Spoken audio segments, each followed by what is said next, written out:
حضرت ابو ہریرہ رضی اللہ عنہ سے روایت ہے، نبی اکرم صلی اللہ علیہ وآلہ وسلم نے فرمایا، قسم ہے اس ذات کی جس کے ہاتھ میں میری جان ہے، تم میں سے کوئی بھی ایماندار نہیں ہو سکتا تاکہ میں اسے اس کے والد اور اس کی اولاد سے زیادہ محبوب نہ بن جاؤں۔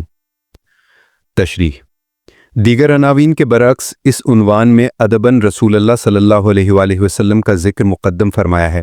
نیز ایمانیات کے معاملے میں آپ کی محبت اصل الاصول کی حیثیت رکھتی ہے، کیونکہ جس مسلمان کو رسول اللہ صلی اللہ علیہ وآلہ وسلم سے محبت ہوگی وہی دیگر احکام کی تعمیل کر سکے گا، اور اسی محبت رسول ہی سے ایمان کی تکمیل ہوتی ہے۔ اگر یہ محبت موجود ہے تو ایمان ہے، بصورت دیگر ایمان سے وہ محروم ہے۔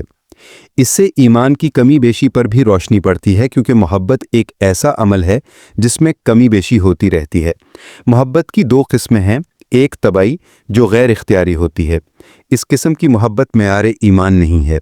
رسول اللہ صلی اللہ علیہ وآلہ وسلم کے چچا خواجہ ابو طالب کو آپ سے طبعی محبت تھی، لیکن اس کے باوجود انہیں مسلمان شمار نہیں کیا جاتا۔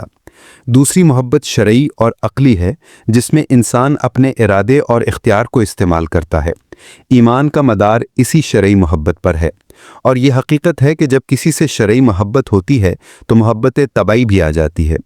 البتہ محبت شرعی کا تقاضا یہ ہے کہ ٹکراؤ کی صورت میں شرعی محبت غالب آنی چاہیے۔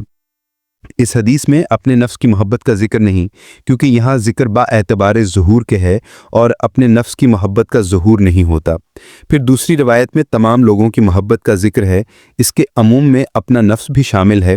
نیز حدیث میں نفس کی محبت کا تذکرہ موجود ہے، چنانچہ حضرت عمر رضی اللہ تعالیٰ عنہ نے رسول اللہ صلی اللہ علیہ وآلہ وسلم سے ایک دفعہ عرض کیا، اے اللہ کے رسول صلی اللہ علیہ وآلہ وسلم، آپ کی محبت میرے دل میں ہر چیز سے زیادہ ہے، مگر میں اپنے نفس کی محبت اور بھی زیادہ پا رہا ہوں۔ آپ نے فرمایا، عمر ابھی کمی باقی ہے۔ پھر حضرت عمر رضی اللہ تعالیٰ عنہ نے غور کیا، پھر عرض کرنے لگے کہ اب آپ کی محبت میرے دل میں میرے نفس سے بھی زیادہ ہے۔ یہ سن کر آپ نے فرمایا، الآن یا عمر، یعنی اب ایمان کی تکمیل ہوئی ہے۔ صحیح بخاری۔ اس روایت میں والد کو ولد پر مقدم اس لیے کہا گیا ہے کہ وہ اصل ہونے کی بنا پر قابل تعظیم ہے، اور تعظیم کا تقاضا ہے کہ اسے ذکر میں مقدم کیا جائے۔ پھر ہر شخص کے لیے والد کا ہونا تو ضروری ہے، لیکن اس کے لیے اولاد کا ہونا ضروری نہیں۔ پھر باپ کی محبت اور رسول اکرم صلی اللہ علیہ وآلہ وسلم کی محبت میں مناسبت بھی زیادہ ہے، کیونکہ آپ بمنزلہ والد کے ہیں۔ بعض روایات میں ولد کو والد پر مقدم رکھا گیا ہے۔ صحیح مسلم۔ یہ رحمت و الفت کے اعتبار سے ہے کہ انسان کو شفقت و رحمت اولاد پر زیادہ ہوتی ہے۔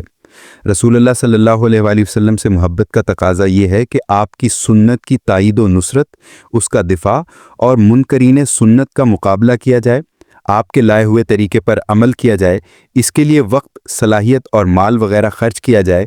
حقیقی ایمان انہی باتوں سے مکمل ہوگا۔ اس سلسلے میں جو چیز بھی رکاوٹ بنے اسے قربان کر دیا جائے۔